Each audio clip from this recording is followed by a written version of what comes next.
Hello everyone, welcome to my new video, and today I have the honor to introduce you Julia, who has contacted me last year when she was applying to Erasmus Mundus Programme. She has applied to journalism and she was accepted to the program, but as those programs are very competitive and the number of scholarship is limited, she was not granted a scholarship. So it means she is a self-funded student. Today, we will be talking about the funding, about the program, and basically about her journey. Because I wanted to show you with this video that the fact that you don't have scholarship doesn't mean that you have to give up. And you should give up on the program, as Julia is an example of this. At the end of this video, I will summarize my 4 tips to search for alternative scholarships. So stay tuned through the video. And now let's listen to Julia's story. Hello, Julia. Hello. I would like to know a little bit about your background, where you're from, what's your age, and so on. Okay, so hi everybody again. My name is Julie. I'm from Czech Republic. I have studied security studies and journalism as my major and minor at Masaryk University in Brno before. So my background is mainly in disinformation and propaganda, just dangerous to journalism altogether. So that's why I found Erasmus Mundus Programme for me, because I thought it would be a great fit. Right now I'm studying Erasmus Mundus journalism at Aarhus University, but my specialization is media and politics, which I'm going to study in my 2nd year in Amsterdam. Amazing. And what is your 3rd university? We have just 2 universities basically, or like, because the 1st year we have 2 universities in Aarhus. So we have Aarhus University and Danish School of Media, and we are studying at both simultaneously. And then the 2nd year we go to Amsterdam. There's also a chance to go for exchange for the 2nd semester to somewhere outside Europe or to Germany. But I didn't apply for that in the end, because I have applied before to go for a semester in the US, and it was all canceled before because of COVID. So I don't really feel comfortable with going outside of Europe next semester, because the COVID situation isn't really that well in like Chile or South Africa, where we had the option to go to. And there was another option for like Australia, but that got already canceled because of the pandemic. Okay. How did you find out about Erasmus Mundus and about this program? So I think first when I found out about it was when I was taking BlaBlaCar in Spain to go to the airport, and the woman was like, yeah, there is this chance now you can study at more universities at the same time for your master's. And because I like to travel, I always wanted to go to as many exchanges as I could. I looked into it and I was looking for something that would fit my background and what I'm interested in.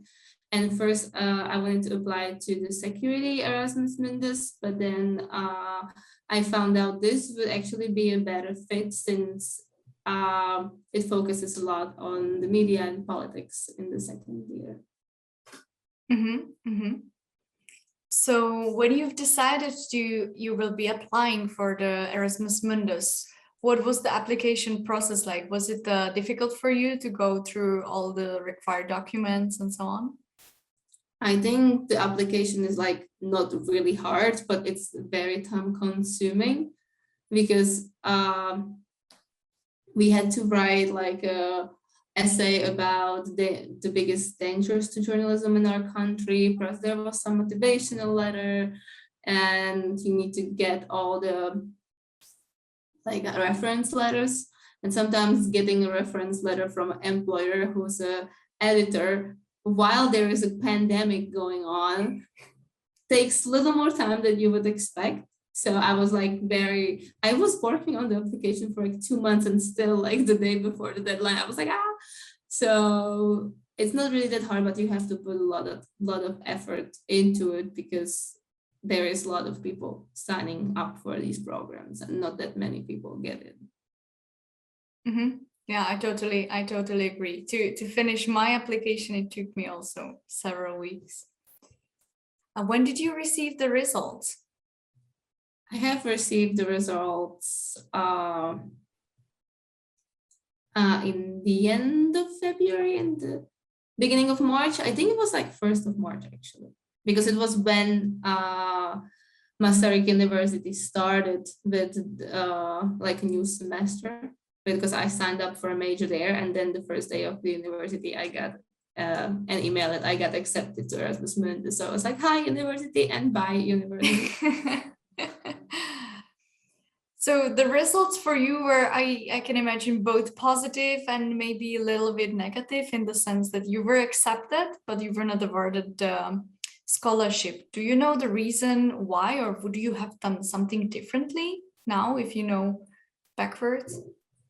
I just think it's really hard to get a scholarship, especially for this program, because they awarded most of the scholarships to people from outside Europe, and only 2 people from Europe got the scholarship. So it was already competitive to get in. And I think if I wanted a scholarship, I would have to take like 2 more years working. And plus, I wasn't a straight A student. I always focused more on doing extracurricular things, working in NGOs, having a lot of internships. And I think at each, I feel like in each Erasmus Mundus program, it's a little different, but I think they always try to also consider the grades. Mm-hmm. Mm-hmm. So it means that nowadays you're a self-funded student, am I right? Yes, I'm a self-funded student. What does it mean? What does it mean that you have to pay yourself? So for now, it's not. Okay, so what does it mean? So because I'm a European, I don't have to pay for the school in Denmark. I'm gonna have to pay for the school in Amsterdam, which is 8,000 euros, I think. It's harder for people from outside EU because then they have to pay for each school. But if you're because some of my classmates, because we are not going all in the same school the next year. Some people are going to Prague, some people are going to London, some to Amsterdam. So people that are going to Prague and are self-funded people from Europe don't have to pay for school at all, because education is free in Czech Republic and in Denmark. So for me to be able to afford to go study there, I took the gap semester I had to just work.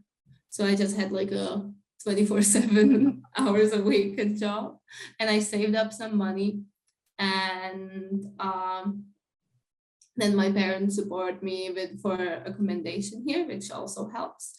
And the great thing about going to Denmark, study to Denmark, is if you work 12 hours a week, then the Danish government is going to support you to study.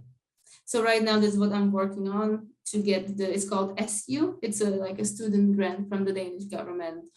And I hopefully should get it from the next month. And it's around 500 euros a month. So once I get SU, and plus I will still get money from the job for working 12 hours a week, not month, 12 hours a week, then I think I'm gonna be totally fine, because that's how Danish people study in Denmark. They just live out of their SU and plus some like extra work. So with the savings I have, plus if I have SU, I'm gonna be totally fine. So it's not impossible to and Denmark is one of the most expensive countries in Europe. Like for me, coming from Czech Republic, for 1 beer, I could have 10 beers in Czech. Like, it's crazy expensive. But if you really want to come to Mundus, I think it's good to just work before, make some savings, and then just figure out how to make money in the country. Because a lot of people come to Denmark anyway for just to study. And once you get SU, it's so easy to get by. Does this also apply for non-Europeans? If they work in Denmark, do they get this grant as well? No, SU is only for people from European Union. So for people from outside Europe, they can work here, but it's for sure like harder to be a self-funded student if you don't come from Europe. What was the process after the admission? Did you start working even harder, or did you have to? What was the process before actually starting the university after you've received your email? So after I received my email, because I was planning to finish my semester in Masaryk and then just pause it and go here and then maybe finish it later. But then as all the education was online, and I was like, okay, I need to actually work. So when I'm in Denmark, I'm not gonna have to just like live from how do you call that, dumpster diving, because it's what people do as well, just live out of dumpster diving. So it's actually possible to do here. So I was like, okay, but I don't want to do that. So I decided to just like take a gap semester, don't finish my one semester, because it was my first semester of master's and it's all online. So I was like, okay, no, I'm just not gonna do that. I'm gonna start a different university in September anyway. So I just like looked for a job and I got a really, really good job. And I was just working all the time, like 70 hours a week. Oh, what are you doing? I was a coordinator for COVID testing center. So I was coordinating the teams that were going to test in different companies, which meant I had to be there from 5 in the morning, and then I had to be on the phone until 8 at night. And yeah, so it was a lot of hours, but it was great. It was like, it was time consuming, it was tiring, but I made a good amount of money to be able to be here. And I had a great feeling because I was actually helping the pandemic and I didn't have to sit at home during the lockdown and just feel like, I don't know what to do. So this was good. Sometimes I miss working because sometimes it's for a lot of people that go to Erasmus Mundus. We talked about it here because a lot of people just work and then they come for this master's. There's a lot of people that are like over 30, over 25 for sure. So everybody here is now like, oh my God, like I'm not working anymore. I have to get back to like counting money for food and everything.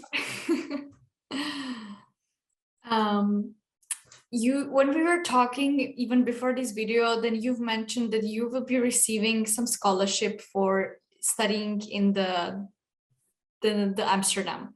Can you talk a little bit about this? Where did you find it? How much does it cover? So I don't really remember the specific details about it because they're gonna tell us more about it later.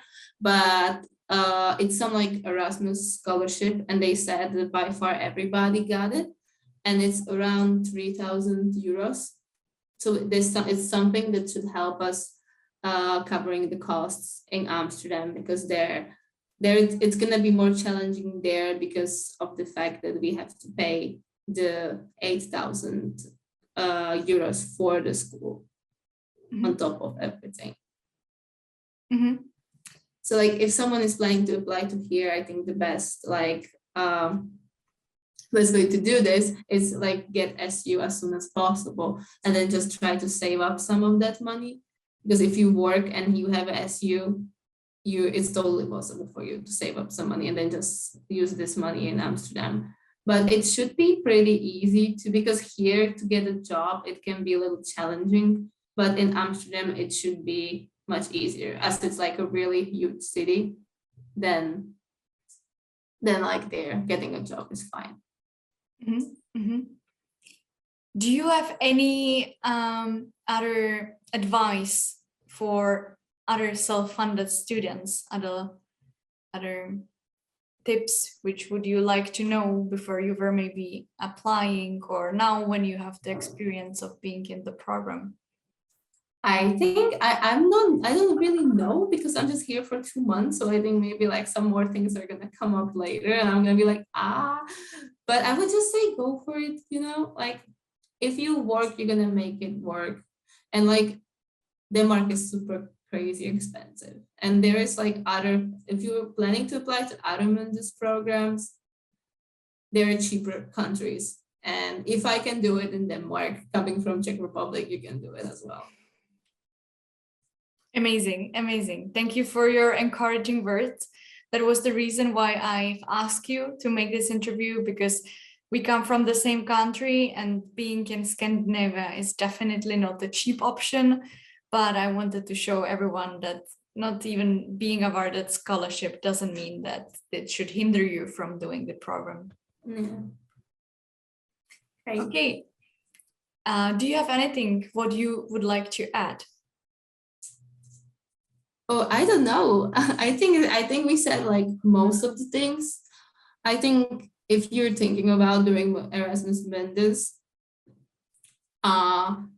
it's a great option. Like, you will meet, if you want to work in the international environment and you want to meet a lot of people, and like right now I'm learning the most from the people around me, than even more than from the school, because we are just like from 40 different countries. And I think if you want to work in an international environment and you want to do something like that, it's very important. And that's what you get when you do Erasmus Mundus. So it's fun. You should try it. You should go. If you're thinking about going, just go. Just try it. I've mentioned at the beginning other 4 options when you're searching for funding. First of them, I would recommend you to go really precisely through the program website, because sometimes there are mentioned other funding opportunities. And the second option is searching on the particular universities' websites. Let's say Lund University, University of Glasgow. They are mentioning the funding opportunities. The third option I suggest is to text the program study service for more information. And last but not least, try to search for the scholarships given in the countries where you will be studying in. That's everything for this video. Thank you guys for watching, and see you in the next video.